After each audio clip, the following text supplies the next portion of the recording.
All right. I think we got this working. Hello, everybody, and welcome Okay. to Back to Basics. We are doing the thing. I'm checking all of our things. We're still getting used to the live streaming platform, but it is, I think, working. For those of you who are just joining us on our first live stream event ever, good job. Welcome aboard. Oh, hey, Jill, I see you're in the chat. Hello. You got a I wish special I could shout see the out. chat. Yes. If you want me to know something, you have to. Don's the one who's got the chat on his screen. So Yeah, I've got the chat up on screen. It's also literally up on the stream too. So if you're going to say anything wildly inappropriate, feel free. It'll make me laugh. So that's what's going on. So God those of you doesn't who are, care if you use the word fuck.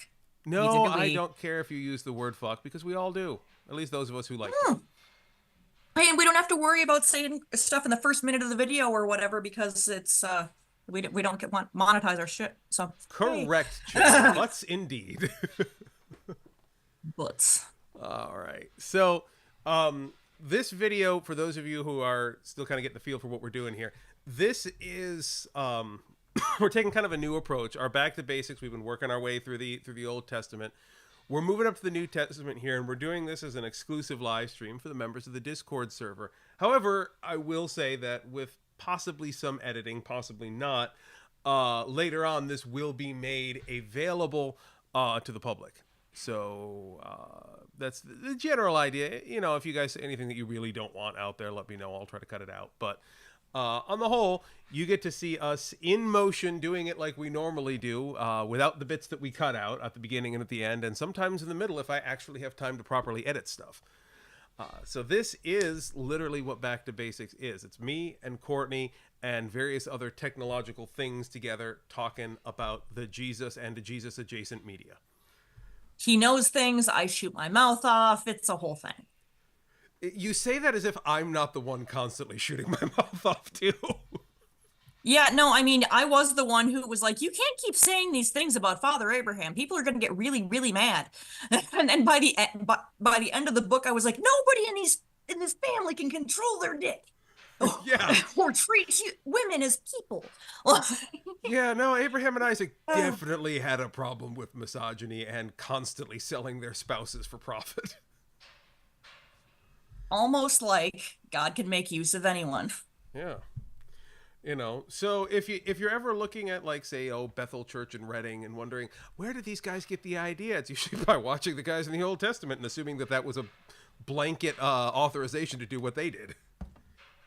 Yeah, for those of you who haven't watched the Old Testament version, one, I understand. Two, um, it's something that we continue exploring is just because a biblical character does a thing doesn't mean God endorses doing the thing. These are Right. humans who we establish right out of the gate are not perfect. Like by Mm-hmm. definition, it's what we are. We're not perfect. Congratulations, it's broken. You And know this what this we're supposed extends, to by be. the way, to what we're going to talk about, the Bible in the New Testament as well, even to the Gospels themselves. Not everything you read is explicit instruction. It's not meant to be, since these words are in the Bible, that means this is what you must do. The Bible is meant to be informative in a lot of different ways and on a lot of different levels. Context is important. The larger intent of what's being said is important. Without any of that, you can literally put the Bible together to say whatever the hell you want. I was literally just reading on Threads, which I do use from time to time, even though I almost never post anything. I was reading on Threads today an argument between two people where one was saying Jesus only ever taught that it's that you have to love and love your neighbor, and Jesus was a teacher of love. And someone else was getting on and saying, "Well, there's a passage where Jesus specifically says that you can't follow me unless you hate your family." I'm like, okay, like, yes, those words were used by Jesus in those sentences and in that grammatical structure, but like sometimes the man used hyperbole and stuff like that to make points. Sometimes he was using metaphors. Sometimes he was responding to things in specific ways. And it doesn't necessarily always mean that this one phrase out of context has to be taken literally. That's not how anything works ever. My God, stop it. Well, and for anyone who's tempted to pop in with, you know, the words of Christ are meant to be taken exactly as written. how often did Jesus explicitly speak in parable? Mm-hmm. It's because you can teach anybody who has kids or has done any teaching or whatever, it's part of how you learn stuff is through stories. Exactly. Grown-ups will get ideas that they didn't think about from stories. That's part of the point of like TV and movies and stuff like that, at least in my mind, is to like make you think about stuff. Yeah. And, God made people, so when God made God's self a people, like sorry, I'm getting all exasperated and trying to explain my bizarro high-minded ideas. Just but you're not as wrong. usual. As usual, you're Can not wrong. you be a bit more erudite with it? I'll put it to you this way. When I encounter the literalists in their natural environment, um, Reddit? my response is usually like, okay, look, you want to take the words of Jesus literally. Okay, what's the one point in the Bible where Jesus uses the phrase weeping and gnashing of teeth? Oh, right. It's the part where he describes exactly what's going to happen to those who don't love their neighbor, feed the hungry, free the prisoners, forgive debts, etc., etc. Visit the prisoner, take care of the homeless, all that. You didn't do that. Whatever you did not do to the least of these, you also did not do to me. Then follows outer darkness and weeping and gnashing of teeth. So you want to be a literalist? Take that one. Oh, wait. Can we back the sermon train up for a second here because I'm having this really upsetting revelation. Like I know society is oh God, how did Barbie put it in the movie? Uh completely messed up beyond repair or something like that. But we've like enshrined the opposite of all of that into our society. You're not supposed to visit the prisoner. In fact, they make it really difficult to do so. You're not supposed to take care of the homeless. You can be arrested in a lot of cities and they put spikes on the ground so there's not even anywhere for them to lie down. Mm-hmm. You're not supposed to feed the hungry unless you've got a special license, even if it's just, giving out sandwiches to some dudes on the street. Like, Which is why you don't need to manufacture persecution, because guess what? The Christian ideal and ethos is being persecuted constantly. It's just that by people we claiming don't have to make it up. Christianity, though. By What? people claiming Christianity. There's the thing. And this I all do comes not back like it, Sam, I am. this all comes back to the same thing that I am is, or the same thing that I always say. It's not Christianity. Like, I'm sorry, just because you use those words to describe yourself does not necessarily make you that thing. And in fact, we have whole chunks of the later epistles that are all about identifying quote unquote false prophets and things like that. And I'll throw this out here as a nice little tip of the hat to those of us who are in the Revelation Bible study that happens every other week. Next week, same bat time, come join us. The term Antichrist doesn't refer to one dude who happens to be named Nicolae Carpathia. Yes, that's a shout out to the Left Behind series and fuck those books specifically. No, it refers to anybody who behaves in a way that is anti-Christ, which, hey, guess what? That cult of American evangelicalism is doing the thing. I do not like it. I would like to get off of Mr. Bones' wild ride. Yeah, I'm with you on that. So let's get on to the Bible ride instead. What do you say? Yeah. Let's read about Jesus. That sounds really So uplifting right now. before we dive into it, as I was telling Courtney before we started our stream today, I made the executive decision. We didn't have much time to talk about it of exactly where in the Gospels we were going to start. And those of you who are eagle-eyed viewers of our long-running various series of programs may have noticed that way back in the annals of our channel is a proto-version of Back to Basics from even before Courtney was co-hosting with me, when I co-hosted with a different member of our community. And we tried to do exactly this on the Gospels. And, well, let's just say that I went crazy over-academic to it, and it really didn't work out so much. We spent a lot of time in Greek and Hebrew and stuff like that, and it was academically fun, but it was a lot of preparation work and, quite frankly, boring as shit. So it did not work. But we had Just because it matters doesn't mean it's interesting to listen to. Exactly. Sometimes well different learned. things need to be imparted in different times, places, and methods. It's exactly. And it was a lesson well learned. But what we did do with that original series is we had actually started with the Gospels, and we started with the Gospel of Mark, which is the same thing we're going to do today. And you may be thinking, why Mark? Isn't Matthew the first one? And that was the debate that I had literally as I'm frantically prepping the intro video for today. Is shit, We which couldn't gospel am I going to start decide. with? We couldn't decide, and because there's good cause for both of them. Like Matthew is the one that appears first in the book, but it appears first in the book not because it's chronologically first or anything like that, but because it was meant to appeal to Jewish audiences who were presumed to be the first ones cracking the book. So they wanted to open to the gospel that was most suited to their interests. So That's Matthew, cool. That's yeah, that's intelligent. and I'm going to roll it back again a little more, and I'm going to ask you this, Courtney. Do you know why we have four gospels and not like one? This is cheating because I know we discussed this. It has to do with intentionally showing the varying perspectives, considering that this is detailing the life of Jesus Christ, the most important figure in the religion of Christianity. Um, Indeed, you but it know, goes, because there's going to be built-in mistakes yeah. in any telling of the life of God on God made flesh. So it wasn't largely a matter of okay, let's build in some fail safes. Well, it's more Let's than just pick the that. best stories and we'll do that. I'll say it's more than just that. It's Is each that gospel part of that it, we or am I wildly off No, base? you're mostly there, and we have ranted Okay. about this before. But there is no like singular, direct, most historical one-to-one first-person account of the ministry and life and times of Jesus Christ. It doesn't exist. What happened is the early church, they voted, they replaced Judas. They said, well, he sucked, but he was one of us, and then they moved on into the world. That early church that set up in Jerusalem, they sent out people to different communities and whatnot, and they formed kind of the early first churches. These first churches, everything was communicated to them verbally. It wasn't done in writing. And so each community kind of developed their own oral history of the Bible. Flash forward about 100 years or so, and the Romans are like, yeah, fuck the Jews specifically. Oh, also, we don't know what a Christian is yet, so fuck them too. And they wiped out everything, blow up all the churches, crush the Well, temple, didn't and they kick everybody basically out. view them as a Jewish cult? Yeah, I mean, at the time, technically, we weren't that far out of Judaism. So, Yeah. and from an outside perspective, it makes sense. But the end result of that is that now, we're maybe 100 years out, and we have all these different communities, each with their own different oral recollections. And in time, they started writing them down because there was no longer a central church in Jerusalem to keep checking with.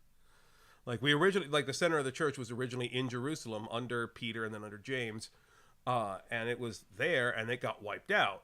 So once there's no longer a central church to check with, each community starts developing its own gospels. Flash forward a couple other 100 years, and we're getting This sounds like a recipe for trouble, but it kind of also it makes sense how it it happened. can it can be. So we get to the Council of Nicaea when they're putting together the first round of biblical canon, and they're deciding what the hell do we do about gospels. And there were basically three options on the table. One, pick the best gospel that we think is the only appropriate one out of all these different communities that have their own variation.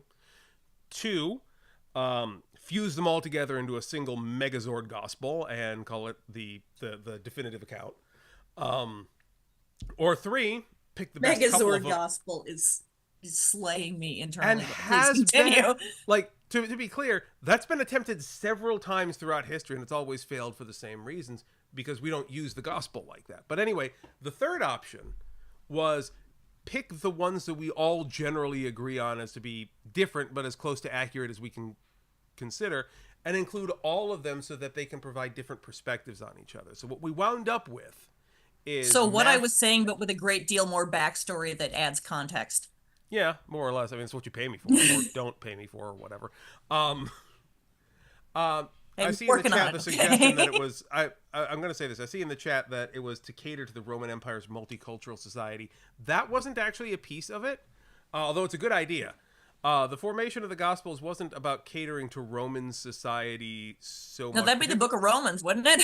Yeah, that's what the Book of Romans was for. It was more along the lines of, like, the original council wasn't just from Rome, because there were bishops from all around the larger Middle East, Northern Africa, up into southern parts of Europe, and even to the corners of Asia. Like, there were a lot of different places represented at the Council of Nicaea. So the interests of Roman society that would come later on too with the politics of the larger Catholic Church. But at the times of canon formation, it wasn't that big of a deal that we would consider it. But it was a good thought, definitely. But anyway, so what that leaves us with is that leaves us with 4 Gospels, and I'll tell you what each one of them is and why they're there. We've got Matthew, which is definitely specifically for the Jews. That's the Jewish Gospel. It's written by and for to place Jesus and his ministry specifically in the context of the larger Jewish scheme of lore and prophecy and things like that. And I see you have something that is going to be just so hilarious that you're covering your mouth. What is it? Fuju. What? Like Fubu, but Jewish. I don't know what that is, For but I'm Jews. assuming. For Jews by Jews. The Fubu is an acronym and a brand that stands for us by us. Oh, okay. Yeah. Yeah. You're not getting the reference, ruin the joke. So it's okay. That happens with me. I am not culturally connected. Scott would have laughed. Well, I'm sorry. But no, you're right about that. Like that's what the Gospel of Matthew is. It's fudge, I guess, to use your analogy. But then we get the Gospel of John, which is a totally different direction. That's at the other end. John is the wild gospel. That's for the ones who are looking for the miracles, your proto-Pentecostals, if you will. Those are the ones who want to really dig into the spiritual side of things, who want to know about the miracles and the mysticism and stuff like that. I wouldn't say that it's a compromise to the Gnostics per se, because it's not quite that far, but it definitely is giving those who have a leaning towards Gnostic mysticism something to hold on to. It's the least of the rationalist gospels, and it's still part of what we are. It's like there is a component of that to all of our spirituality as well. Then we get Luke Acts, which, by the way, fun reminder for those of you who don't know, the books of Luke and Acts of the Apostles are parts 1 and 2 of the same volume, the first volume and second volume. And so that was divided. The part of the Luke Acts book that dealt with the gospel was incorporated, and Luke Acts is literally written in the style of a medical textbook. It's written by a scientific scholar in the way that those things were written at the time. So that is the one that is doing the greatest intentionality towards academics out of all of the 4 Gospels. And then we're left with the one we're starting with today. Our good buddy, Mark. Mark isn't written for purpose like the other 3. Mark is the old fogey. He is the oldest known account. And this is where, like, we could spend a whole episode getting into, like, Q theory and stuff like that, which, by the way, doesn't refer to the Star Trek character, does not refer to the American political horrors, refers to a totally different theory. Neither of those Qs are appropriate here. But there's basically 2 competing theories as to whether there was a separate, older version of the gospel story that everyone copied off of, or if everyone was just copying off of Mark, because there's a lot of similarities between the 4 gospels. And I think the more accurate theory tends to be that everybody was kind of cribbing off of Mark. And so that's kind of why we're starting with Mark. And eagle-eyed watchers there in the chat, you may have noticed that I entitled this episode Negative Space. And that's because one of the most important things about the Gospel of Mark is not as much what's there, but what's not there. It's a very bare bones gospel. And it's missing in it a lot of the things that we tend to take for granted. So with that in mind, I would like to kick it over to the dearest of Courtneys for the reading of our gospel text. I figured I'd be reading, no problem. I can guarantee you there is a minimal of Hebrew names in this one, because we're in Greek times now. I grew up in this church. I can read the gospel. I'm good. Old Testament is always harder. Ooh, yeah. Okay. Alrighty.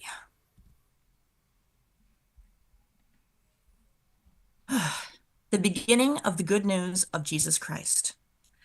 As it is written in the prophet Isaiah, "See, I am sending my messenger ahead of you, who will prepare your way. The voice of one crying out in the wilderness, prepare the way of the Lord, make his paths straight." So John the Baptizer appeared in the wilderness, proclaiming a baptism of repentance for the forgiveness of sins. and the whole Judean region, and all the people of Jerusalem were going out to him and were baptized by him in the river Jordan, confessing their sins. Now John was clothed with camel's hair, with a leather belt around his waist, and he ate locusts and wild honey. He proclaimed, "The one who is more powerful than I is coming after me. I am not worthy to stoop down and untie the strap of his sandals. I have baptized you with water, but he will baptize you with the Holy Spirit." In those days, Jesus came from Nazareth of Galilee and was baptized by John in the Jordan. And just as he was coming up out of the water, he saw the heavens torn apart and the Spirit descending like a dove upon him. And a voice came from the heavens, "You are my Son, the beloved. With you I am well pleased." And the Spirit immediately drove him out into the wilderness. He was in the wilderness 40 days, tested by Satan, and he was with the wild beasts, and the angels waited on him. Now, after John was arrested, Jesus, there are some big skips in this. Seeing headers on like 2 verses worth of text is kind of wild. I've been skipping the headers and it kind of throws it around. Yeah. Okay. And I've got this, by the way, I've got this up on the screen so that those of you who are watching on YouTube, you should be able to see this okay too. And I'm trying to scroll along with her reading so you can catch up to it. So please continue. Okay. Now after John was arrested, Jesus came to Galilee proclaiming the good news of God and saying, "The time is fulfilled and the kingdom of God has come near. Repent and believe in the good news." As Jesus, this is skipping. Wow, that you're not kidding about bare bones. I was not, was I? Holy beans. Okay, as Jesus passed along the Sea of Galilee, he saw Simon and his brother Andrew casting a net into the sea, for they were fishers. And Jesus said to them, "Follow me, and I will make you fishers of people." And immediately they left their nets and followed him. As he went a little farther, he saw James, son of Zebedee, and his brother John, who were in their boat mending the nets. Immediately he called them, and they left their father Zebedee in the boat with the hired men and followed him. They went to Capernaum, and when the Sabbath came, he entered the synagogue and taught. They were astounded at his teaching, for he taught them as one having authority and not as the scribes. Just then there was in their synagogue a man with an unclean spirit, and he cried out, "What have you to do with us, Jesus of Nazareth? Have you come to destroy us? I know who you are, the Holy One of God." But Jesus rebuked him, saying, "Be quiet and come out of him." And the unclean spirit, convulsing him and crying with a loud voice, came out of him. They were all amazed, and they kept on asking one another, "What is this? A new teaching with authority. He commands even the unclean spirits, and they obey him." At once his fame began to spread throughout the surrounding region of Galilee. It's as long as balls, too. We've got a couple more here. As soon as they left... No, we've got a couple more Sorry, here. what's that? And we got a couple more here, and I wanted us to get through the whole chapter because we're just going to go back to the top and kind of go point by point through each of these little stories. Yeah. There's not a lot to them, but I figure we'll tear through it. But yeah, last ones. I mean, this is like a crash course in Jesus. This is kind of great. Exactly. At least historically. Mm-hmm. As soon as they left the synagogue, they entered the house of Simon and Andrew with James and John. Now Simon's mother-in-law was in bed with the fever, and they told him about her at once. He came and took her by the hand and lifted her up. When the fever left her, and she began to serve them. That evening, women never get a break. That evening at We'll sunset, come back to that. I have preached a whole damn sermon on that one. We'll come back to that later. That evening at sunset, they brought to him all who were sick or possessed by demons, and the whole city was gathered around the door. And he cured many who were sick with various diseases and cast out many demons, and he would not permit the demons to speak because they knew him. In the morning, while it was still very dark, he got up and went out to a deserted place, and there he prayed. And Simon and his companions hunted for him. When they found him, they said to him, "Everyone is searching for you." He answered, "Let us go on to the neighboring towns, so that I may proclaim the message there also, for that is what I came out to do." And he went throughout all Galilee, proclaiming the message in their synagogues and casting out demons. A man with a skin disease came to him, begging him, and kneeling, he said to him, "If you are willing, you can make me clean." Moved with pity, Jesus stretched out his hand and touched him and said to him, I am willing, be made clean. Immediately the skin disease left him and he was made clean. After sternly warning him, he sent him away at once, saying to him, see that you say nothing to anyone, but go, show yourself to the priest and offer for your cleansing what Moses commanded as a testimony to them. But he went out and began to proclaim it freely and to spread the word so that Jesus could no longer go into a town openly, but stayed out in the country, and people came to him from every quarter. Okay, so It reads like a roller coaster ride compared to what I'm accustomed to. right, and a couple of points real quick. First off, chat. What we're gonna do is we're gonna go kind of section by section here. So with each section, normally what we do is I let Courtney be our everyman, so to speak, gender notwithstanding, and throw questions at me about the text. But since we got all you here in the chat as well, if you got other questions or shit that seems weird, drop it in the chat and we'll throw that onto the fire as well. Onto the fire. Yikes. First things first, of course, you're right. This is rapid fire. By the end of chapter 1, we've got prophecy, arrival. By John the end the of Baptist, chapter 1, Jesus is ridiculously famous. Well, not just that, but look at what we've got. We've got prophecy, John the Baptist, Jesus arrives, God shows God's divine face right into the middle of the story. We get preaching, we get teaching, we get miracles, and we get a lot of indications about how he's being received by society. You know everything you need to know about who Jesus Christ is and how he's walking through the world by the end of chapter 1. There's no build up. There's no lead to it. You were right when you said about halfway through that this is an immediate primer in the life and times of Jesus Christ. That's what it's for. Mark does not slow the fuck down. They throw it at you immediately, and by the end of chapter 1, what is it? 5? What is it? 5 chapters long? No, it's a bit. I forget exactly how many chapters we're dealing with here, but and it's not like super long. But is it going to just? You said it's going to keep up the pace because I thought, oh, he must be doing this, and then it's going to drop into like intensive.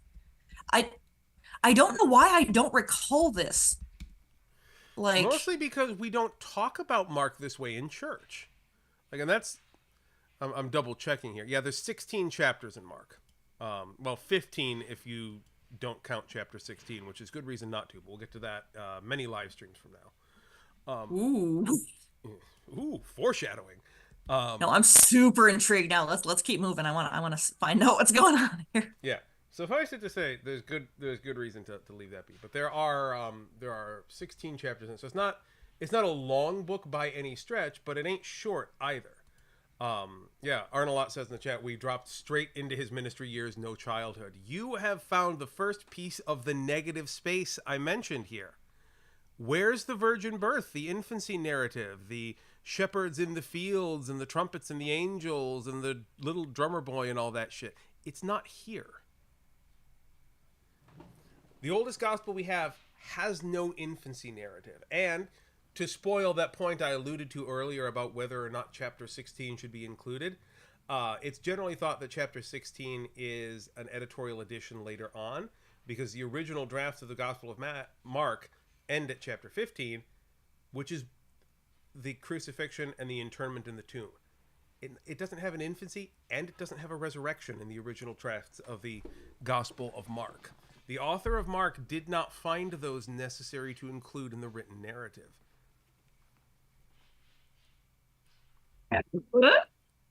Yeah, that one catches a lot of people off guard. It's one of my favorite moments in seminary education is when you tell that to a New Testament class and watch half the brains in the room just snap in half. You've been priming me for this for a long time, and then I like to drop it on me in front of a live crowd. Have you met me? I don't know if I like you very much right now. That happens. Is this because you got a spiritual breakdown out of me one time over the course of like 3 or 4 hours, but no one will ever see it because you didn't hit record and you're just trying again? Is that what's up? No. Although, I do kind of wish that episode would have been really nice if we'd remembered to record it. But no. Yeah, probably. Honestly. No. The point I'm making here is not that the infancy narrative and the resurrection are irrelevant. If they were irrelevant, they wouldn't be in the other three gospels. And we wouldn't still have them in the Bible. And we wouldn't still make such a big goddamn deal about them twice every year. Like, they're not unimportant. But there is a historical note to be had here that the oldest gospel didn't see them as the most important parts of the story. Yeah, that's exactly it. And you've been trying to tell me this for some time, and I was like, I don't know, dude. I've been Christian for a really long time. That doesn't sound right to me. Like, that was the one thing that I was like, I don't know, man. But here it is, right here in the negative space. It's what's not here.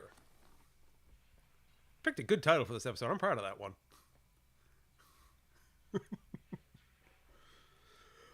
But yeah, like and again, it doesn't mean it's unimportant, but it does mean that the historicity of these events is secondary to the historicity of everything else. Like the bits that are the infancy narrative of Jesus, the virgin birth, the resurrection, all of these pieces, they affect how we interact with Christ and how we interact with God. They're important. But if you want to understand Jesus, who he was, what he was doing, and how that is supposed to influence his teachings and what he meant us to do, those bits aren't important to that. And Mark is meant to be your crash course, old school primer on Jesus. And so you want to get the core of what it means to be Christian. Those other pieces, they deepen our faith. They increase our understanding and our relationship with God. But the core of what it means to follow Christ doesn't have to do with the birth, death, and resurrection as much as it has to do with following the teachings of the guy himself. And so that's what Mark chooses to prioritize for damn good reason, I tend to think. So. Okay. So shall we go back to verse 1? Yeah, we start out not with Mother Mary, but with John the Baptizer. You'll note he's not Baptist. The Anabaptist movement hasn't happened yet. Quick thing real quick. Is there, and this happens more often when we're recording and it's not an issue. Is there any possible way that I could take like a 3-minute break? I need to stretch my knees. They're acting up tonight. I can do that. All right. In the meantime, chat, give Don the questions you're not supposed to ask your pastor. Yeah. Questions that you are not meant to ask your pastor, because your pastor is here online on YouTube, and I will go ahead and answer any questions that you have. So hit me with the chat. Anybody out there? I know we've got at least a couple of you in there. Let's see. Got a couple watching.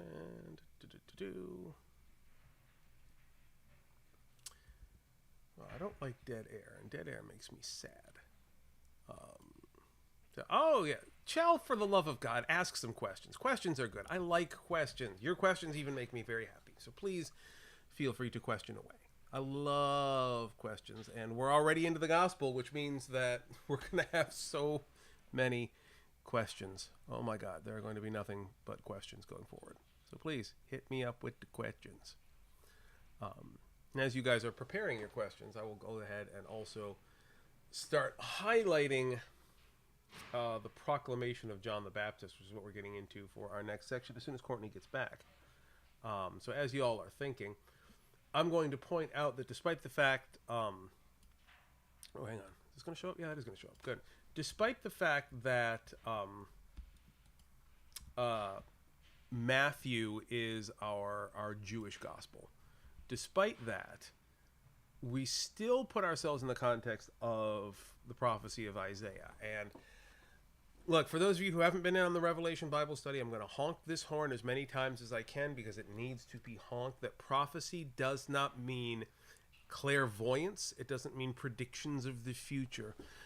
Prophecy is literally a statement of consequences to those who are in power.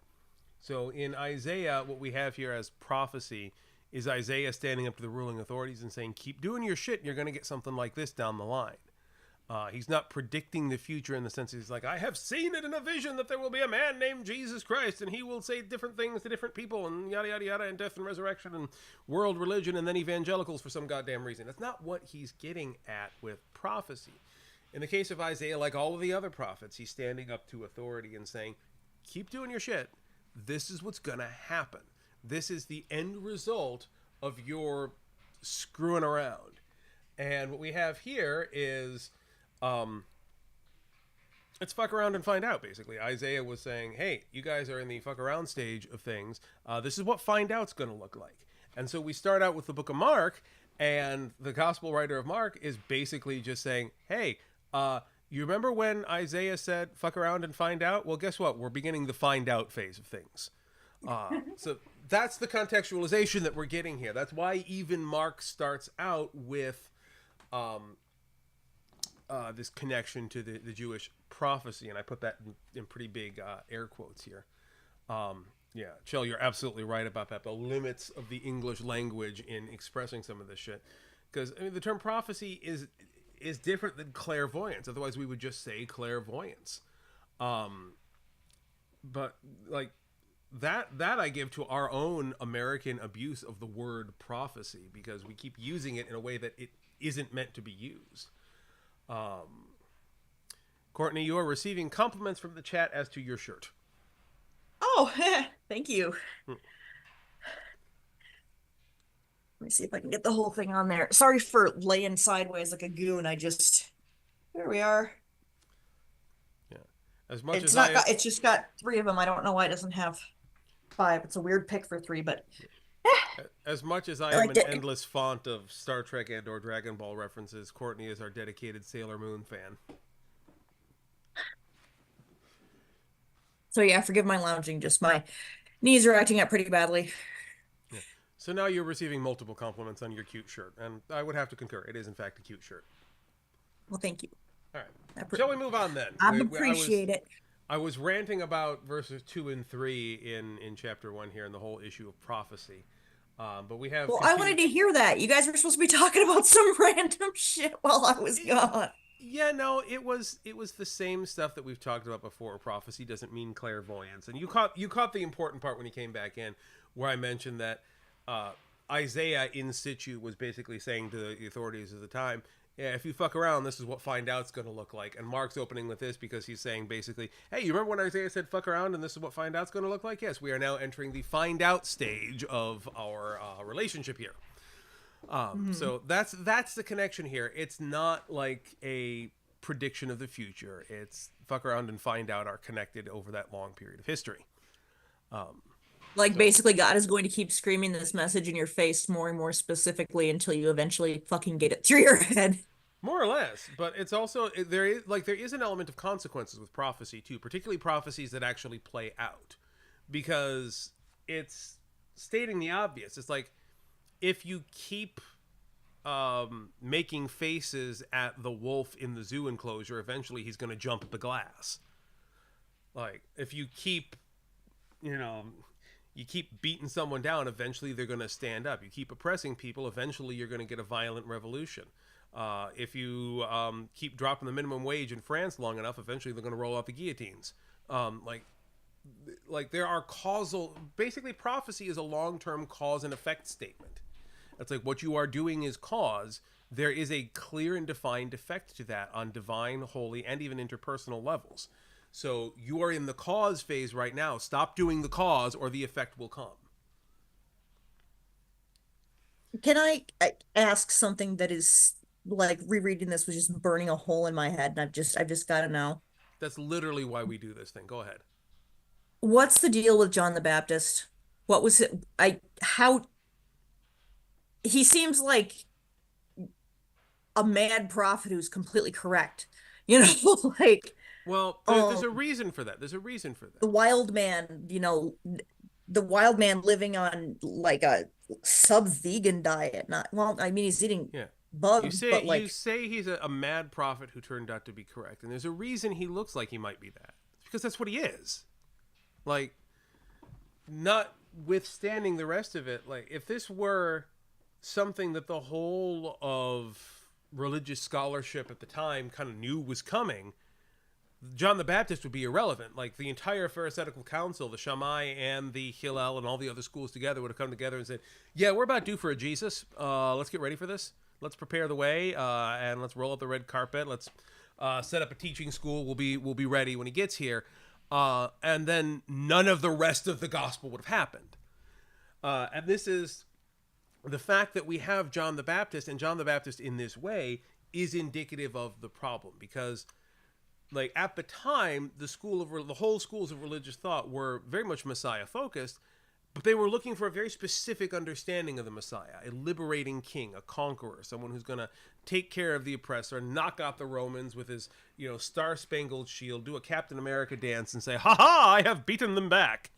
That was their image of what the Messiah was. And obviously we have Jesus, who's like, I am not that thing. God is not that thing. The fuck people.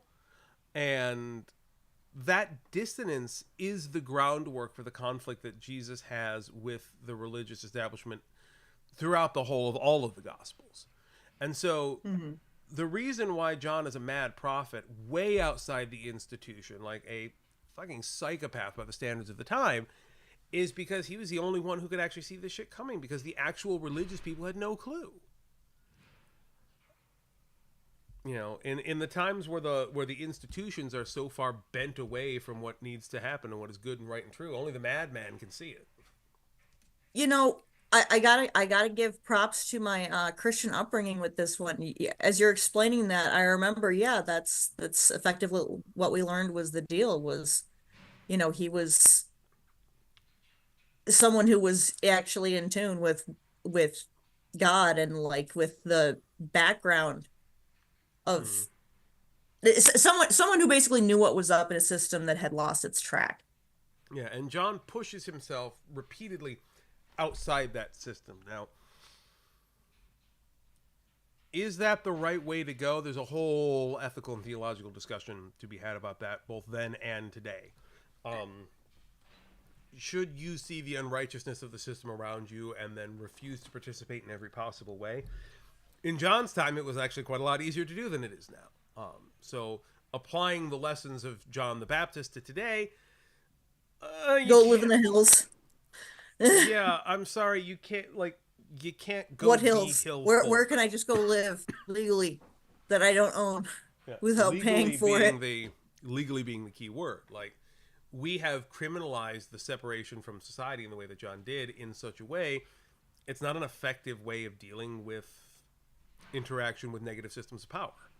So whereas John's approach, even in his day, wasn't the best, it wasn't super great, and it didn't, truth be told, it suffered from one major drawback. Aside from being recorded in the history books as the only one who saw the Jesus coming, he didn't actually really help anybody so much. He wasn't like really helpful. He wasn't saving souls. He wasn't feeding the hungry or helping the homeless or things. He was homeless himself. So in the broader scheme of the teachings of Jesus going forward, he wasn't super effective. But what he did do was he caught the one thing. The one thing he could do was play Find a Jesus. Where's Jesus? He played the Where's Waldo game perfectly, or Where's Wally for my European folks. Didn't forget about you. So he did that. He succeeded in identifying the Jesus. So I'm not going to say he was a bad figure. I'm not going to say he was a good figure. He simply was who he was. Yeah. And it's also worth noting too. So what did his baptism do that was unusual? Anything, or was it okay? Just sort of his thing?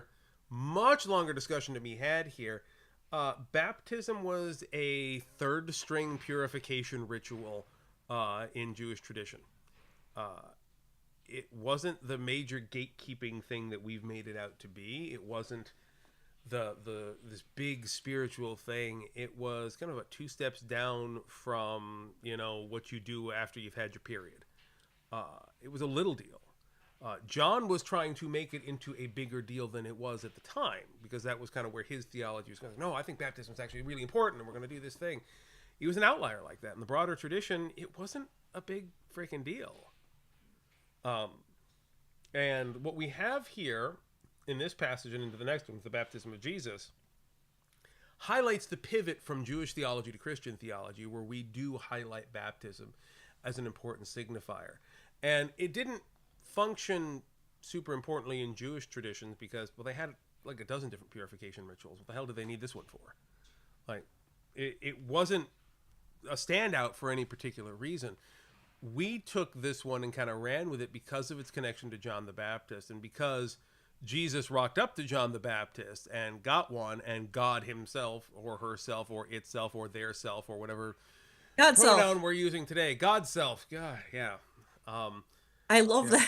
that. It's fun because sometimes I want to use a he for God, sometimes I want to use a she for God, sometimes I want to use no pronoun, sometimes I, you know, They. I'm a fan of they for they is God, good. Like, considering we worship a triune deity. and that's the thing where even Like, even using broader pronouns for God isn't suitably appropriate, because God can embody any of those aspects at any point in time as is appropriate. So it's not just simply having no gender; it's that God can be all genders or no genders or whatever God needs to be at any given point in time. So it's confusing depending on the way you're thinking of God at any one moment. Anyway, that's a whole nother video on that. So what's important here is that they were doing this thing, and God just kind of sticks the divine head through the clouds a la Monty Python, and is like, "Ha, this is the thing. Way to go, Jesus, my boy. Good job." And that is why we have baptism. it Like, is that's hard not to picture it as a Monty Python thing, like once you've seen that. right.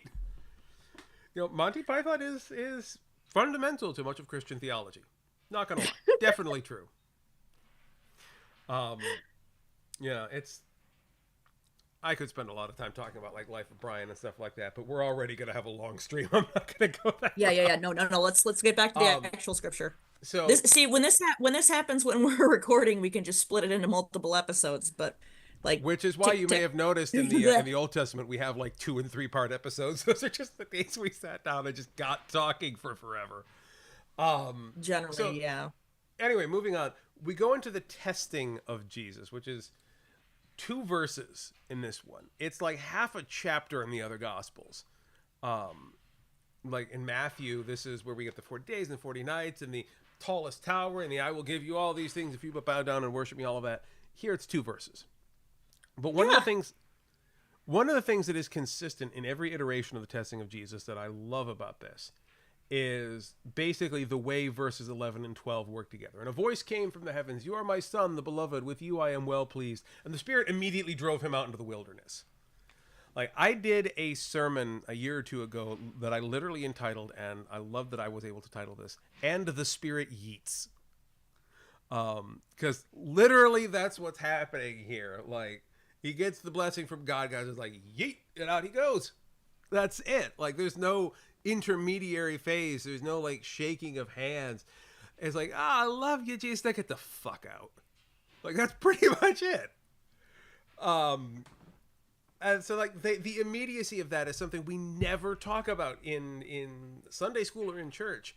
Like, we talk about them as these distinct things, but the transition from one to the other tells you so much about what that happened and how blessing even works. Like, it's not like you are blessed and then you live in this period of sustenance and happy joy and grace and peace and mercy, and then there might be challenges once in a while, but like, no, God blesses you and there's a nice smile. I'm so pleased in you. Let's get our fuck on. Like, whoosh. It's right to the challenges without even a pause. I could preach on that for forever. But I am imagining that we have questions about verse 13. Am I right? Yeah. There's a lot of stuff in this that, our earlier conversations about like you said John was the one that was Mm. very like supernatural, Yeah. relatively speaking. Mm-hmm. There's a good amount of that in here too. I'm very curious to hear your Well, to take be on that. clear, Jesus Christ, the Son of the Most High, third person of the, or second or third, depending on how you count it, one of the persons of the Holy Trinity, is not going to be utterly absent from the supernatural.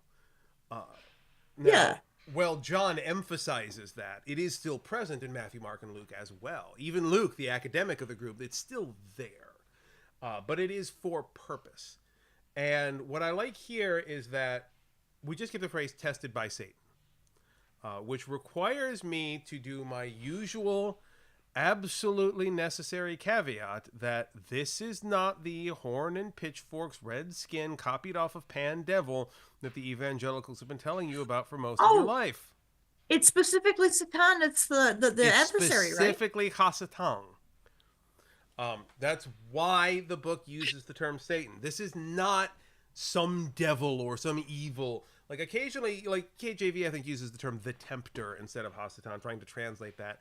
Which, as someone who's seen the translations back and forth between English and Japanese, translating shit you don't need to translate is kind of a hobby for pretty much anybody.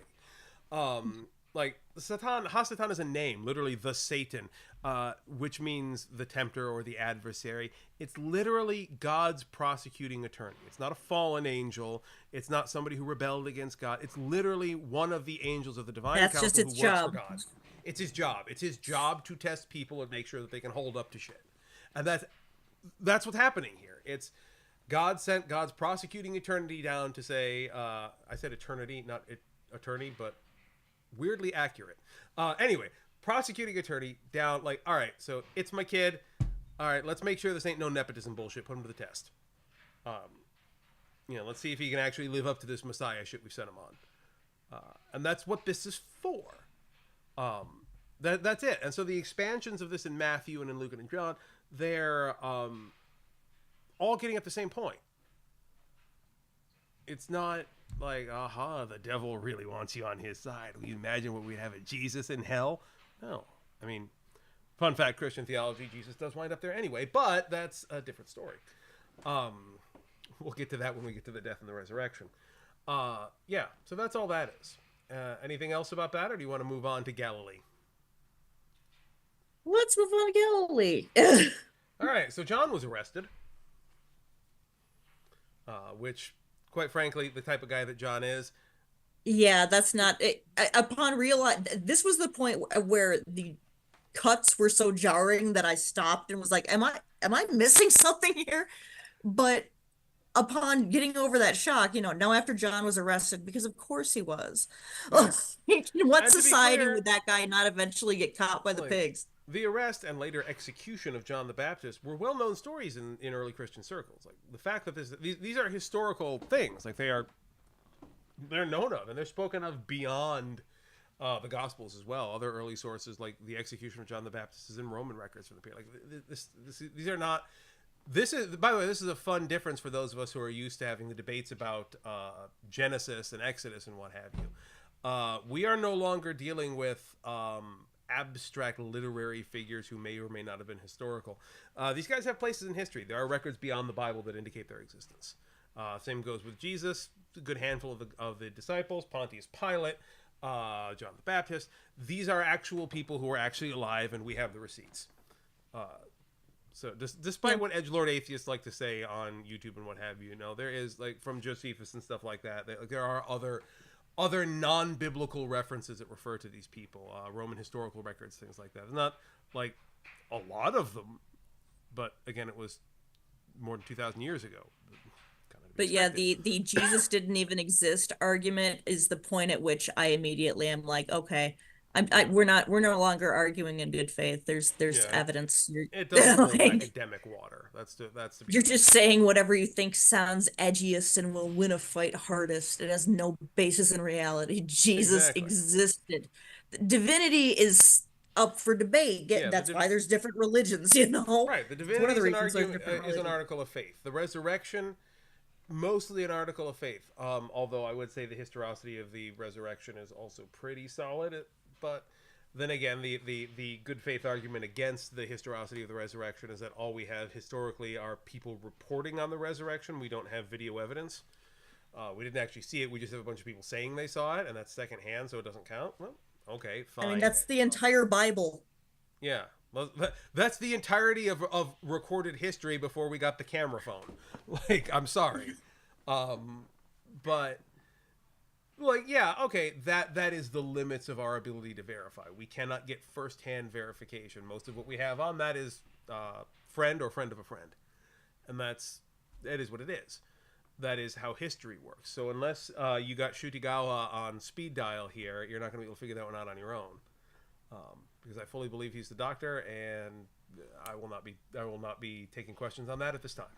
So yeah, on Wait a to minute. the No, no, we can't. We don't have time for me to delve into a Doctor Who discussion. We'll be here until 4 a.m. yes, Yeah, Galilee then, yes, or we Galilee. already did that. No, Disciples. no, I want to hold on. I want to do one thing on Galilee because this is where we start getting a theme that's coming back here. The time is fulfilled. The kingdom of God has come near. Repent and believe in the good news. That R word, that is the hardest R in the New Testament. People hate that word. Do you know what it means? I'm not even gonna try because, like, I probably I'm sorry. I don't want to, but let me see. Okay, basically to acknowledge your wrongs and ask God's forgiveness. Not quite. No. Um, I'm going to go ahead and throw this out here. Almost nobody seems to get what metanoia, that's the Greek word, repent, actually means. Oh, he's busted out the Greek, everybody. Here Oh, we go. if you thought I wasn't going to do it, I'm definitely going to do it. And Now, are you just doing like raw, like the raw Greek that you're looking at yourself? Do you have oh no, I don't even have the Greek open in front of me. I know this one by heart. Um, nice? yeah, the term metanoia here, and I know it by heart, by the way, because not only have I done a bit of scholarly work on this, but my wife has recently preached on this a lot of times for her previous congregation, which I'm not going to go there. But it is it's a really important word for us that we tend to think basically amounts to grovel, bitch. Which it's not that. Like, it doesn't mean beg forgiveness, apologize, kowtow. Well, then what does it mean? Turn around. That's it. Turn around. You're going the wrong way. You're going the wrong way. Old planes, trains, and automobiles reference. Turn left. Yeah, I was wondering if you were going to take the Doctor Who reference. I left that one there for you. Honestly, it took every fiber of my being not to immediately start singing "Turn Around." I'll take that too. But yeah, that's literally all it is. Turn around. You're going the wrong way. Turn around. That's all it is. And how did that get turned into repent? As he is already singing with you, so. Well, I mean, that's what repent meant in the languages it went into. Like this is important. Repent meant that originally, even in English, and it's only in the last 50 to 100 years that we started turning this into this kind of destroy yourself for your sins, kind of like Opus Dei type bullshit. It's not bad. It literally means turn around. Your behaviors aren't going in a good direction. You are striding confidently through fuck around in the direction of find out. Maybe don't do that. That changes so much about the Bible. Right?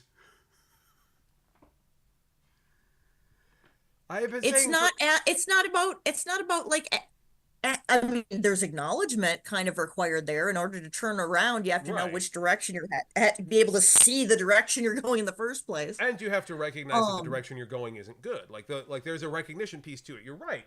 But it's not about driving the guilt and making you feel bad for it. And you have to apologize because the direction you are walking has made God sad. That's not it. That was never it. Baby Jesus cry. Yeah. That was never it. That is not what that word means. You keep using that word. I do not think it means what you think it means. This episode is dropping a lot on me at once, dude. You wanted to do the Gospels. Don't blame me.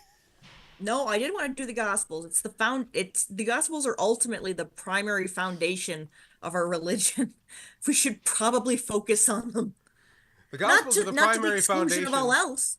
Yeah. The Gospels are the primary foundation of our religion. We should probably understand the damn things. Yeah, that's not okay. And see, like, my pigheadedness is like, okay, source, like. I literally just quoted the Greek at you. Stuff. What? I literally just quoted the Greek at you. There's your damn source.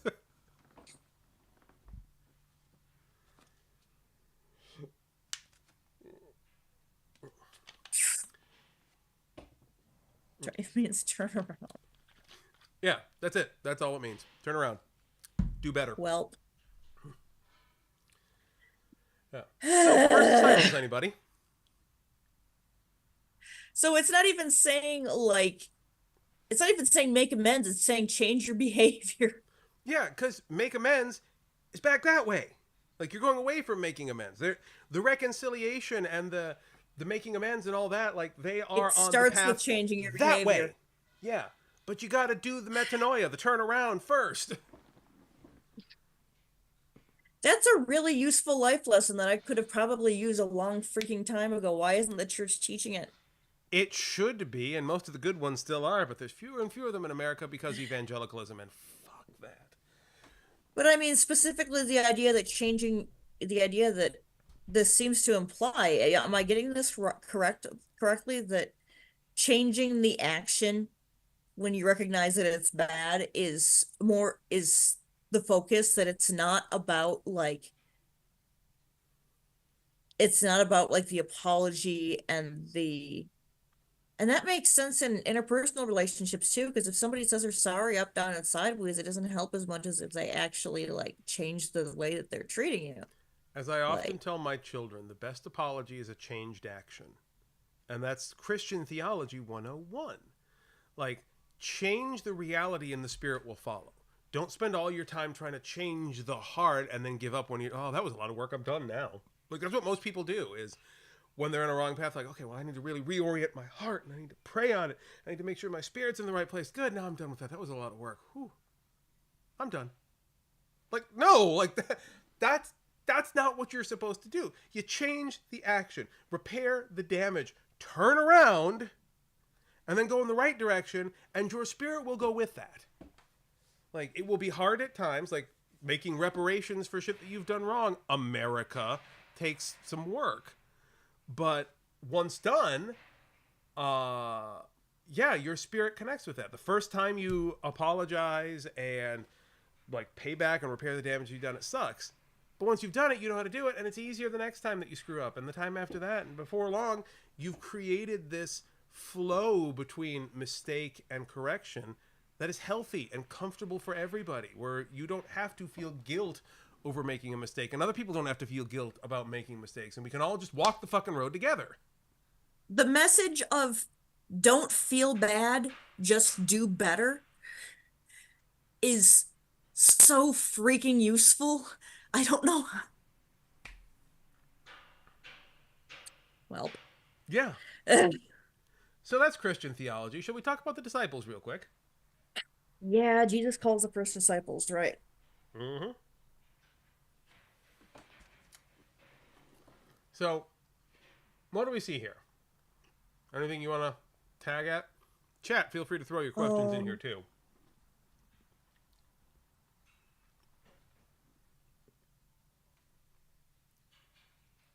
Truth be told, the calling of the first disciples. The sons of Zebedee, the verse 20 kind of cracked me up even as I was reading it. They just leave their dad in the boat. Bye. Mm-hmm. Note, though, they left their father Zebedee in the boat with the hired men. Yeah, no, they didn't just leave him alone. It's just still like, all right, bye. Some dude came up and said, hey, come on, we're going to fish for people. And that's I'm not going to make assumptions about what was going on in the family Zebedee here. But what we're dealing with here are not like we're not dealing with day laborers. Like, these are not poor people who are having to fish to survive. You got Zebedee, who's running his father's the father's whole fishing business. You've got men that they're hiring, which was not easy to do in laboring towns. So this isn't just the fish supplier. This is the fishmonger, the fish supplier for the town. He's not just fishing for themselves. The image we have of all these guys out in their own little personal boats, just trying to Is catch that the a couple case fish for Simon and Andrew as well? Not necessarily. I mean, again, we're extrapolating from limited information in the Gospel of Mark, but if we are to assume that it is roughly concurrent with James, the son of Zebedee, and all that, honestly, I wouldn't be surprised if Simon and Andrew were part of the larger fleet of boats that Zebedee and Maybe they Sons worked were for, doing. maybe they too worked for Zebedee Fish Concern. Yeah, I mean that's more likely what's going on Why here. am I not wearing my Mr. Sparkle shirt for this one? Next time, next time. But yeah, so that's really the gist of it here. Is like they're not necessarily just a couple of guys out trying to catch breakfast. Like this is a major corporate concern here, and he pulled a couple people out of the corporate concern and had them focus on Jesus. That's how the calling worked. There's not a lot of other detail given to that, other than that these people saw that Jesus was more important than whatever the hell they were doing there. Which the lesson to take away from that is, yeah, participating in a corporate system is kind of less good than following Jesus. But there's not really any more depth to it than that, I don't think. But Alrighty. I am certain that these next few are things you wanted to dig into. No, by the way, my apologies, Azzy. I'm sorry. I see that you're saying that this convo just wrecked up something. Oh, we got a heart in the way of it. I was taught about the whole "you don't Please believe in find Christ it. enough." I very much want to know. Yeah, as says off topic. This is what I needed to hear. I was taught about the whole "you don't believe in Christ enough, don't have the Spirit in you" BS, and this convo just wrecked it. Good. I'm glad that it wrecked that, because that is, as you correctly identify, bullshit. The action comes first.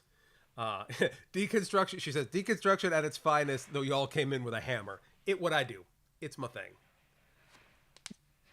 Yeah, no, but even before you said that, I'm like, I've got a shirt idea, and it involves Jesus on a wrecking ball.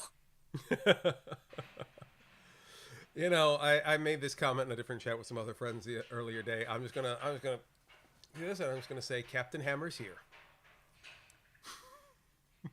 That is my theological nickname, Captain Hammer.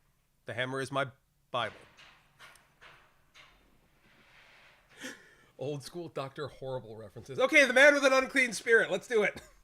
The hammer is my huge ass copy of the Alter translation, which is of no help to us here, if I'm not mistaken. Because we're in the New Testament. Alter only did the Old Testament. He is a Jewish scholar. Yes, which is part of why we lean so desperately hard on his amazing work. Mm-hmm. All right. All right, man with an unclean spirit. Right. What do you have for me, fam? Well, I'm sorry, what did you say? Or what do you have for me? Oh, what do I have for you? What do you guys want to talk about? Nobody got that. About nobody Jesus? else in our nobody else in our congregation's into wrestling, but maybe someday somebody will see that and get the reference. Okay, anyway, yeah, he taught us one having authority. They repeatedly say, is it just his preaching style? Is it the things he's saying? Combination of them. It's worth keeping in mind that the style of him, particularly for the scribes, and hold that thought for a minute. I'm going to grab something right here, mostly just for my own comfort. I'm boiling my ass off right now. I'm turning the AC here. Mind you, I've got plenty of ass. I could afford to lose some, but still. No, what we're dealing with here is partly stylistic differences. It's worth noting, and I have to repeat this point because everybody keeps forgetting about it. Jesus was one of the Pharisees. Okay? Yeah. I cannot stress that part enough. It is incredibly... Give us a quick rundown of it. Give us a quick rundown of his pedigree as a rabbi. I'm on it. First off, it's incredibly anti-Semitic just to demonize all the Pharisees, because that was the entire religious leadership caste of Judaism at the time, from which every branch of Judaism today extends. At the time, the Pharisees were the collected body of religious leaders within Jerusalem, all in the ordained clergy, for lack of a better term. Today, we might call it, if they were Reformed Church in America like we are, we might call it the Classis of Jerusalem, if you prefer. All the pastors from the area got together. They formed the body of the Pharisees. Now, not all of them came from the same schools of training, and that's where things get dicey. Is you've got the scribes, you've got the scribes are kind of like the Pharisees too. It's not exactly parallel to modern clergy, but so you got the scribes. Were there also Sadducees? You got the scribes, the Sadducees, the Pharisees. They're all kind of the broader clergy at that point in time. But within the Pharisee subset of the broader clergy group, you also have multiple different schools. The two biggest ones at the time were the Shammai school and the Hillel school. And Shammai was Jesus's sect, correct? No, Shammai are the opponents to Jesus, the ones that the Bible itself just generally calls the Pharisees, because those are the ones he was in opposition to. These guys are the legalists. They're often paired with the scribes, and sometimes even used in the Bible interchangeably with the scribes, because knowing how Judaism works hasn't really been our game for the last 2,000 years. So louder for the people in the back who've got it frickin' twisted. Mm-hmm. In any case, like what's going on here is that Jesus was a rabbi, same as everybody else here, same as the Pharisees he's in conflict with, the other Pharisees he's in conflict with. He just comes from a different school of thought. He comes from the Hillel school. Now, the Hillel school in post-Christian Judaism is the one that, for the lack of a better term during the diaspora, mostly became the dominant school of thought.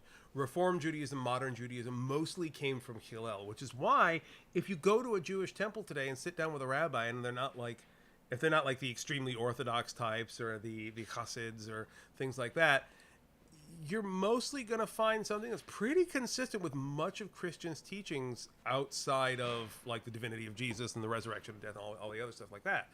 Like the general philosophy, how to treat your neighbors and stuff like that, a lot of that stuff's word for word what Jesus was teaching here, because Jesus was a rabbi of the Hillel school. In addition to, from our point of view, being the Son of God and one of the people of the Trinity, he also was that.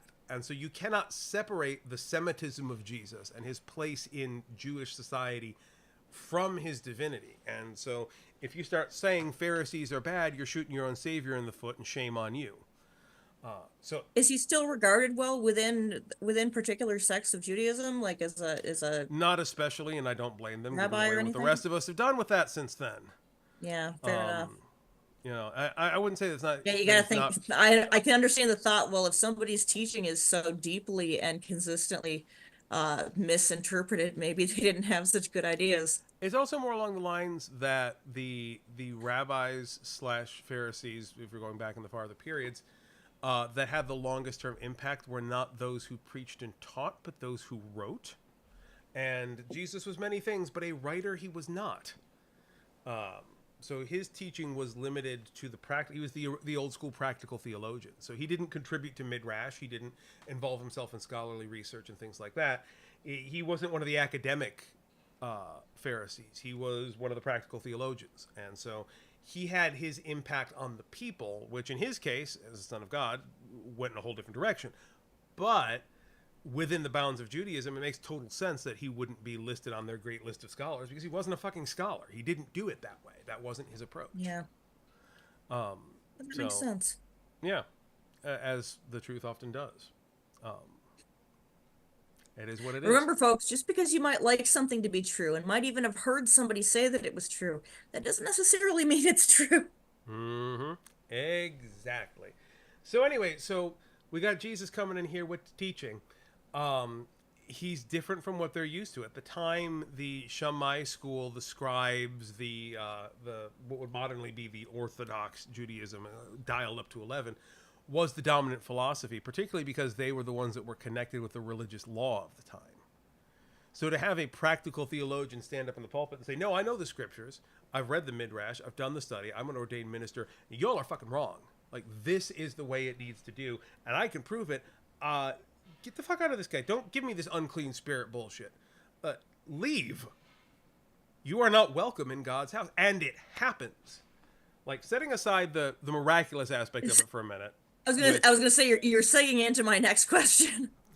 Are we dealing with mental illness and or epilepsy? I don't fucking know. Finish up what you were saying first. I'm sorry. I was rolling into that myself. All right. Truth be told. But he is commanding the situation, if nothing else. And it's worth noting that whether you're dealing with a demonic exorcism, which I'm not going to say those don't exist, but also I'm extremely skeptical of claims that they do, Um, what we're having here reads to me more like you had some rich dude starting shit and saying, "The fuck should we listen to you, Jesus? Help people? Hell no! I'm gonna follow the law and get mine." Um, Oh, what does the Hebrew say?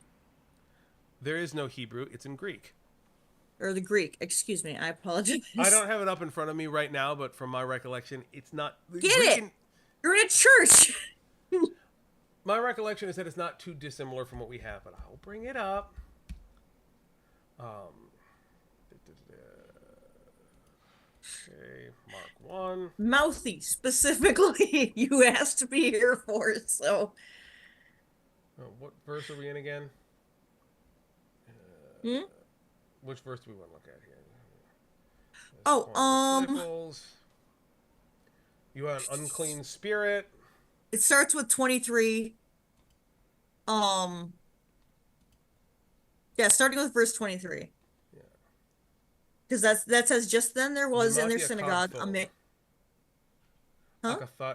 Pneumati akatharto is what we're dealing with here. Unclean akatharto is the word we're dealing with. Not Unclean cleansed spirit, in yeah. in a moral sense, unclean in thought and life. So that plays into what I was about to say. So a man with an unclean spirit. Yeah, it doesn't mean he It's was not even possessed by a demon. It means that he was fucked up in his heart. Like, that's what's happening here. And so a what I was getting bad to, person. As people what might we say, might but call again, a bad no such person. You're thing. right. And what this is No getting such to thing as a here, good person either. Just our well, acts. what we're getting to here is the process. What happened? What I read this as is I read this as kind of like a rich white guy, for lack of a better term, who's like, "Where do you get off preaching this love bullshit? I want my time. I want you to give me my money." And Jesus literally just drops a teaching on him, and he has a fucking meltdown. But he's surrounded by the community, and he recovers from that, and is like, "Ugh, all right, I guess you're right." And he does that turn around and repents. That's how I read this. Am I correct about that? No, it's Mark. It doesn't give us a whole lot to go on here. But based on the terminology at play here, I think that is a more likely reading than he miraculously fucked up an epileptic. So that's my take for what it's worth. He caused a rich guy to have a meltdown makes more sense than he started playing around with the epileptics. He tried to turn worship into a rave, and it gave someone a headache. That is not what I think is happening here. I mean, when you get the unclean spirit thing, the rest of it does very much read like that. Right? I mean, there are, again, I'm not going to go and say that there are no miraculous moments that happen even in the Gospel of Mark. Like, even the concept of exorcism, like we've talked before on the server, if not in I don't remember if we talked about this in Back to Basics at all, what a demon might actually be, because I believe there are actual things, like literally an evil within a person that metastasizes and becomes its own controlling influence.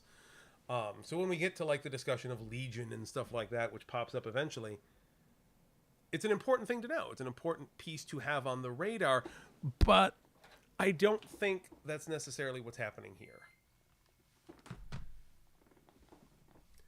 All right, so Okay. Jesus healing at old Simon's house. And by the way, chat, feel free to throw your questions at us too. We're ranting like crazy, but y'all are alternating between very active and very quiet out there. So please, please, please hit us with your best shot to continue the 80s music theme. Again, the fever left her and she began to serve them. I'm just like, I mean, if she felt great, maybe she wanted to. If I was like, just like to play Hasatan here, devil's advocate, we about right Hasatan's there. advocate. Yeah, like I could see if I had been just laid up, sick as hell, and like someone came and immediately lifted away all of the illness, I might feel like $1,000,000 too and be like, let me get you want something to drink, I'm waiting for this. I'm waiting for this because I am going to set off your misogyny alarm something fierce here. Oh, it was initially set off, but honestly thinking Oh about no. it, I can see Oh from another no. angle I'm too. going to light this bitch on fire. Are you ready? No, but go ahead. The KJV doesn't say, and she served them. The KJV says, and she ministered unto them. And the reason for that is because the Greek word that was translated here as served is diakone, which you may recognize as the root word for deacon. She didn't serve them food. She preached and ministered to them as a religious leader. She rose from her bed and took her place as one of the religious leaders caring for the flock. There's a full-on to serve man in the Bible right here. It's a cookbook. The only one either. It's right there. Diakone, that's the term that we have here. What's it conjugated as? Here, is it straight up as diakone? Yeah, it's diakone. It's literally there. It's her. It's in the correct verb tense and everything. I love Chell in the comments. By the wrong way, verb for they used the wrong verb for to serve. Like in the translation, is that basically what I'm getting in the here? English translation. But again, the English translation may be operating in the assumption that religious service and food service still use the same verb, so it's fine, and this will keep the fucking complementarians from bitching, which I think is a bad call. By the way, I love Chell in the chat here going, but women are supposed to stay silent.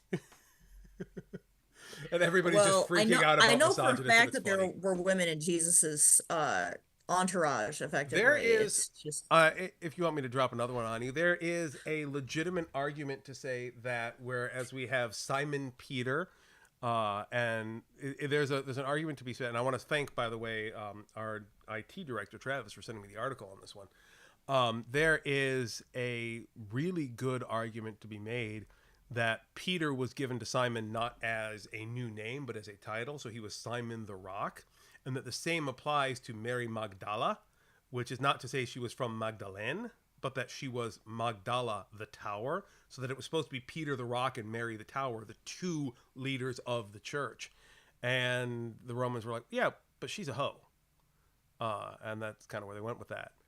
So, like, there's a lot of this shit in the translation. No, I'm done. This is why educated clergy fucking matters. Okay, but, like, I've gone to plenty of, I don't know. I feel like you don't hear this out of pulpits with, like, ordained educated preachers either. Like, you know why? Most of them are getting paid by old white misogynists. Can't rock the boat. Like, I'm serious. That is actually a huge problem in our line of work. Yeah, I actually found out the church that I used to go to that we got married in the whole 9 yards has gotten like super Trumpy. I'm like, wow, fuck that place. I won't darken their door again. The church I grew up in got so Trumpy so quickly that it died before I even graduated college. Like, I get that. But no, what I'm saying is, like, in our line of work, that's actually a huge problem. Is we get all this education and training and we're ready to teach, but the minute you start saying this stuff, the congregations are like, well, fuck that. If you're going to be all this liberal weirdness, we're going to fire you. And so a lot of clergy that are coming into established churches are being told and are learning very hard lessons that I can't actually preach this truth if I want to feed my family. And this is how this has gone autobiographical, by the way, y'all. Oh no, I have been fired for this shit before. And I thank God that you're not very good about shutting up and doing what you're told. You're like, no, but that's not what the book says. Yeah. You're like me with a middle school teacher arguing about the one question I got wrong on the test, but that's not what it says in the book. Look. Yeah. And like, that's always been my perspective is sola scriptura, baby, stick with what the Bible says. So that being said, I obviously have been fired by churches in the past for doing that. I have a very difficult time sitting into institutionalized ministry. So our tithing link is in the description here for those of you if you want to pay my paycheck. We're working on it. And as always, anytime that we mention that we can accept money, if you feel personally moved to and are able to, we do not want people causing themselves undue hardship because they feel like they're going to feel bad if they don't give Jesus enough money. To be clear, That's not I why have we're here. I have no It's problem the using opposite of church. I have no problem using tithing of the joke, but Courtney is absolutely right about that. It is not a requirement or an implication. And no, Azzy, I'm not a heretic. If I was a heretic, I would have been kicked out of my denomination and faith for my beliefs, and they have held me up as an example repeatedly. So, Yeah. I'm definitely not a heretic. And that actually, I want to stress that point here for my own sake a little bit, but also for like everybody's sake. A heretic is someone who is cast out for having beliefs that are not consistent with the orthodox understanding of the scripture. I'm here telling you deconstructive shit that is breaking your brains, but what I am preaching and teaching has been vetted and supported by my denominational, by my ordinal authorities behind me, and comes with the full backing of the Reverend Class of New Brunswick and the Reformed Church in America and all those who have preceded us, through the Dutch Reformed Church, all the way back to Martin Luther, all the way back to St. Peter and Jesus' own self. There may be some disagreements about the fine points along the way because we're Protestant, not Catholic. But in general, like, I stand at the end of that extension of pastoral authority. I have not left the church to explain to you some new teaching. This is not some new thing that is being brought to you. This is from the church. This is the truth being dusted off and set down in the light again. Yeah, this is like a lot of what it's you've never been gone seeing, away. We've stopped paying it any real attention.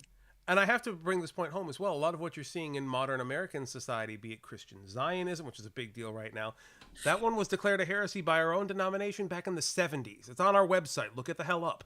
Like Christian Zionism? Oh yeah. We've been shitting on that one for 40 years. The fervent belief that part of our religion involves like having to have Jewish people in charge of Israel and Jerusalem. Yeah, because they'll hasten the apocalypse so everyone can die already and Jesus can come back. And that's connected to revolution does not work that way. It's also connected to premillennial dispensationalism and all this rapture theology and hell theology and stuff like that, all of which have been declared heresies a long time ago. So the shit I'm preaching against, those are the heresies. What we have here, not so much. Anyway, we have been running long on this one. Do we want to tie this up with our last preaching tour in Galilee? Yeah, we got a preaching tour in Galilee and a detour into eczema here. So let's get these out of the way. All right. So anything about our preaching tour in Galilee anybody want to throw down on? I mean, if anyone in the chat has anything, please check. Casting out demons. It phrases it, casting out demons.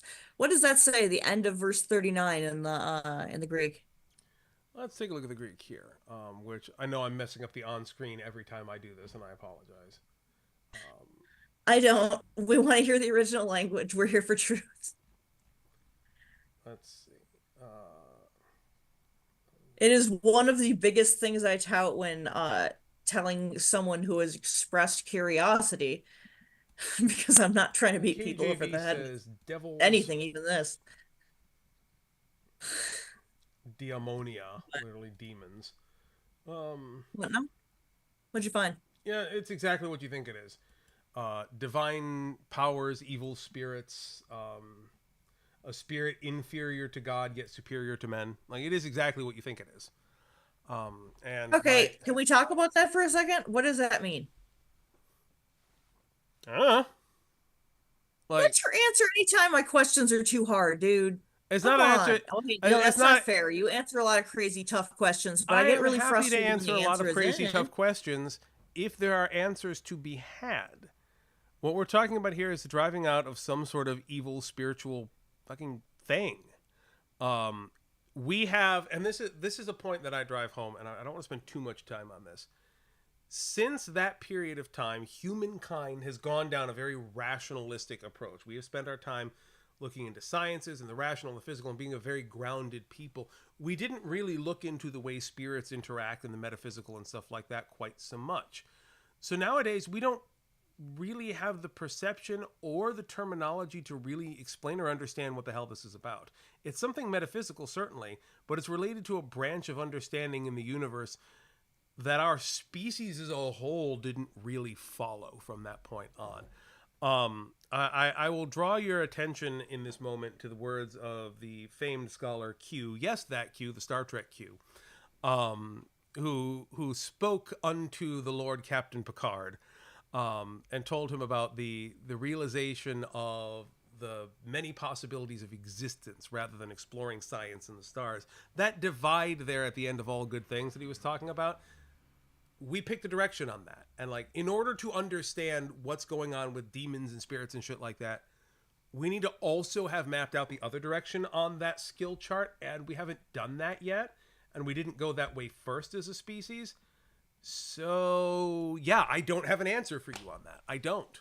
So Like, is the implication the reason that we don't have more understanding of are you essentially saying the reason the world doesn't have like magic in it is because we stopped studying it? it's a fair way of looking at it, honestly. Like, Are you serious, dude?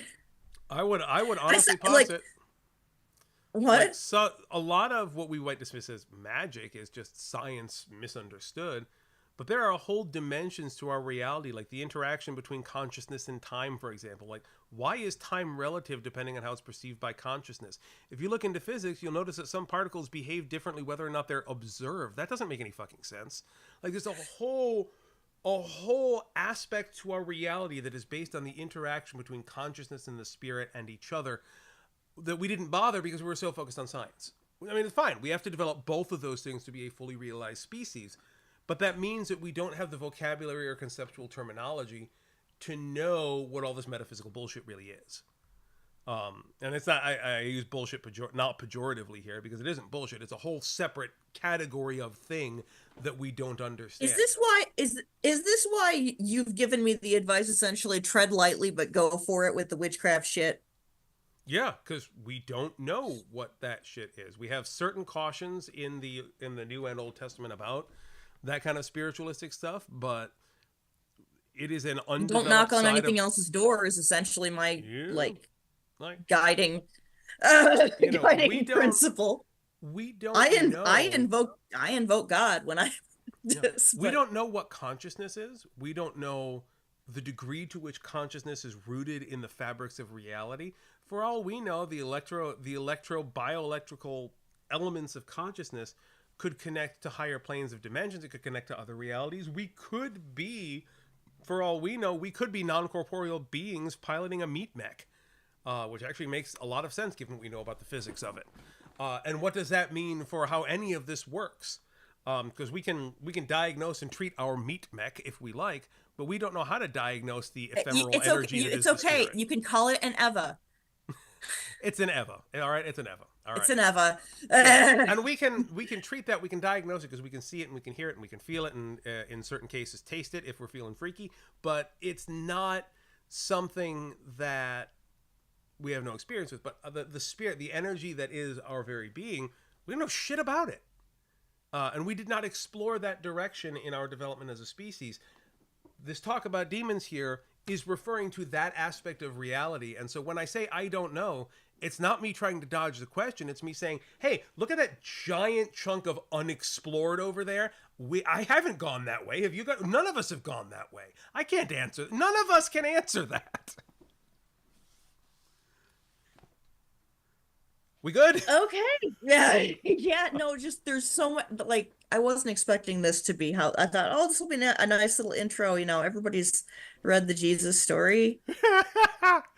You've been doing this with me for years. How do you still expect that?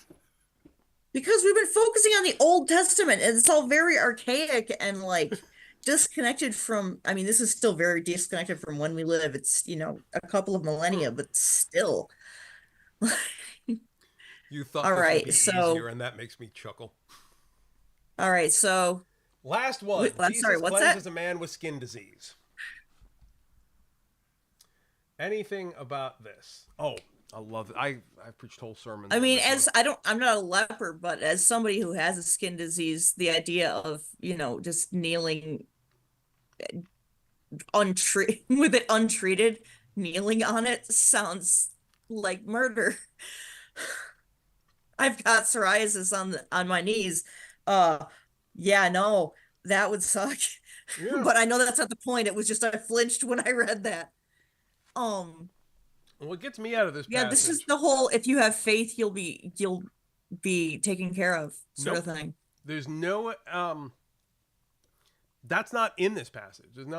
There's no Jesus saying, if you just have faith, if you believe in me, I will make you well. He says, yeah, if you want, I'll heal you. We're good.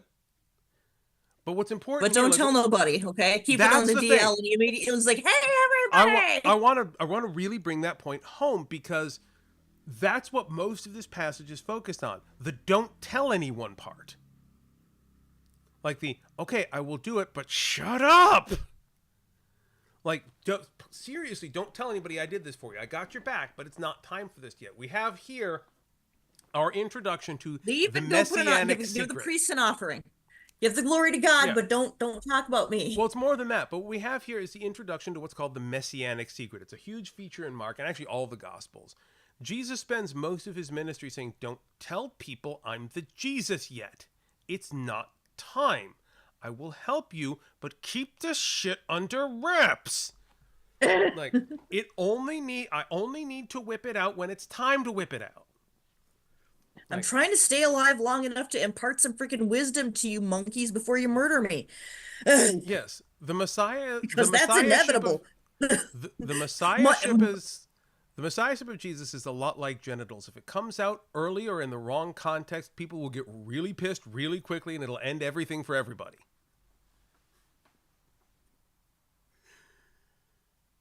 Number 412 on the list of analogies you never thought your pastor would make.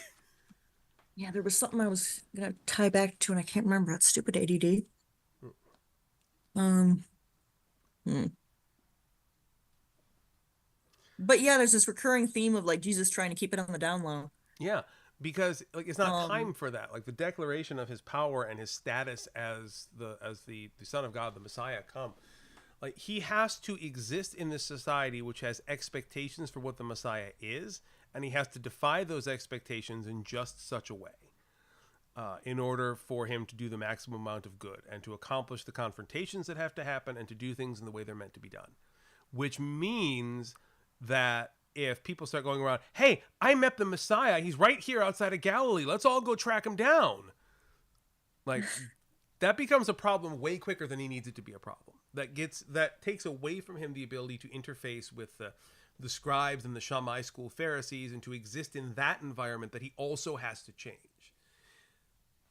So like it's got a little bit of the same energy as now after John was arrested, like because of course he was like. Mhm. I know we've had this, big theology discussion before about was the crucifixion the only way? Or Yeah. could we, in theory, but it comes down to an argument of theory. Because essentially we could have, in theory, listened to what Jesus said and just like Yeah. began the kingdom of heaven on earth. Right. But that was never going to happen. And that's the It thing was here just, it too wasn't. We is were going to kill him. So yeah. make something of it. But also make the point here too, like if they know that he's the Messiah now, it could also be that all of a sudden the whole society is like, yes, do whatever the Messiah says. He's in charge. He's the boss. He's the Son of God. Yay. And then they're not doing it because it's the right teaching or because it's the right thing to do, or they're not learning from it. They're just trading one law for another. Yeah. Jesus needs people to understand what to do and to understand why it needs to be done. And if that secret is broken too early, people don't hear the message, they hear the Lord. And so that's a very fine line that Jesus has They to don't hear walk. the data, they hear the lore. What's that? I said they don't hear the message, they hear the Lord. And like that's the fine line he has to walk here, and this guy fucks it up, or at least tries to. Like so the message, like I love when this one's taught in Sunday school. I mean, if you had some horrible medical condition and you met the Savior and he was like, yeah, okay, here, let me heal you, but I gotta get going. Don't tell anybody about this. Would you actually be able to keep your mouth shut? Like It's a good, Jesus had to know, like, well, I'm gonna ask, but I think it's a fair question, but also like I don't know. Like we keep coming back to what is the primary lesson of in the Old Testament. It's consent, and what we have here is Jesus setting the limits of his consent to this engagement, and this man violating him here. When this is taught in Sunday school, we talk all about the faith of the man with the skin disease, but the lesson that's equally happening here is the man with the skin disease, he got his, but he didn't honor the boundaries of consent that were given to him by Christ. There's no consequence ascribed to it. Like, you are left here to make your own judgments about his rightness or wrongness or how the situation played out. But he absolutely broke the deal. He made a deal with Jesus, and like, yes, he made a deal with Jesus. I want to use the term Christ. reneged, but I feel like people who haven't played euchre are going to be like, "What did she say?" No. Yeah, no, I hear you.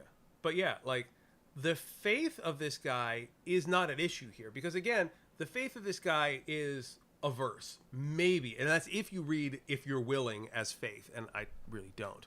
I read it as more Jesus being like, "Yeah, sure, man, whatever, I got you."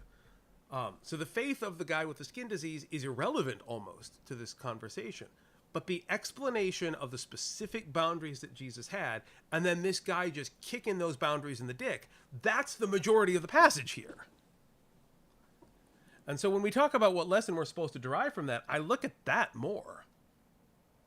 I'm starting to think the lesson that we derive from a lot of this is that people were really excited about Jesus, but then they proceeded to not fucking listen to him. Boy, I don't know what that's like.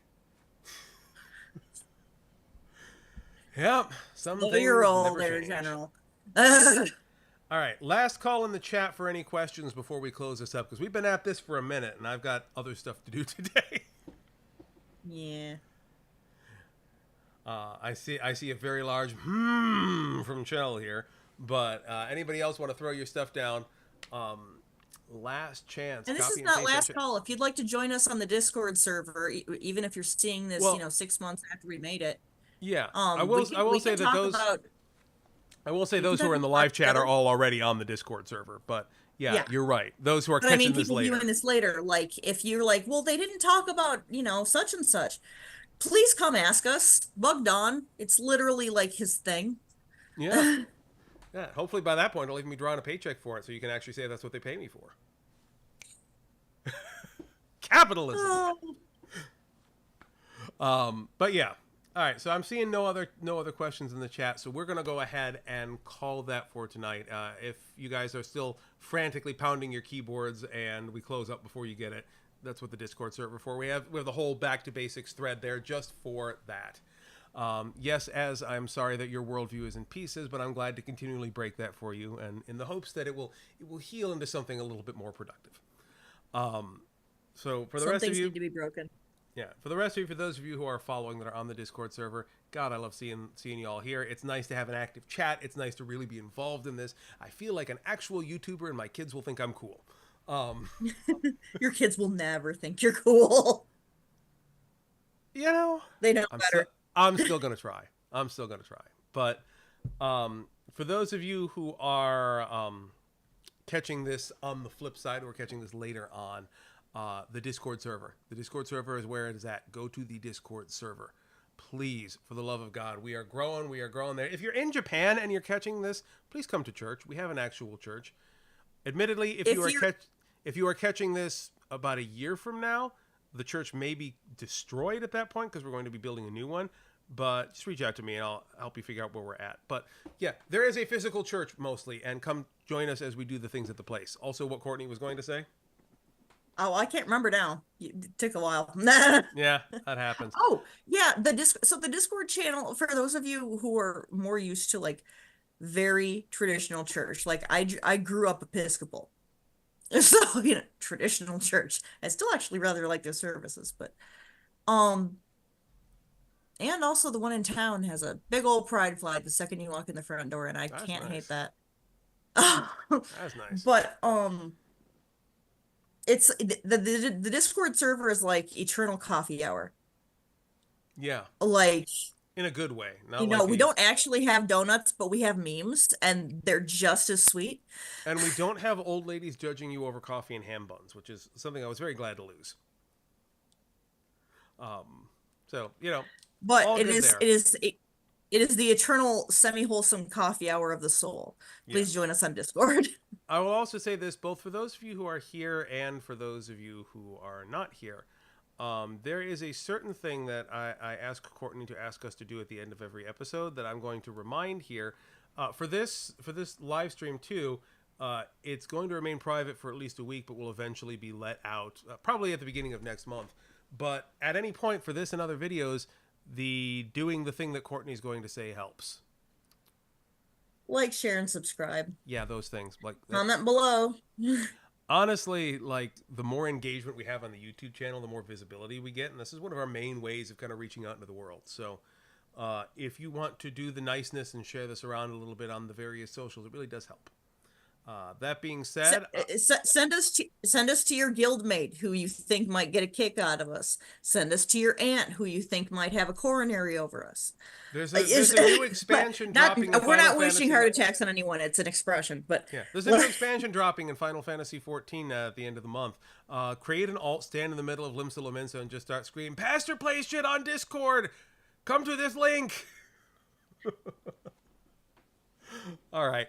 But that being said, I think we're going to let you all go, and we are going to catch you next month, same time, same place. We're going to do this stream, I think, in the exact same way. I apologize for the tech issues that happened at the beginning, but now that everything's working, it's going to probably work much the same way next time.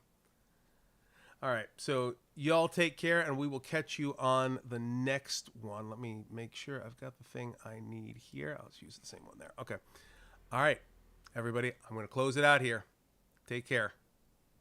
Bye. Bye.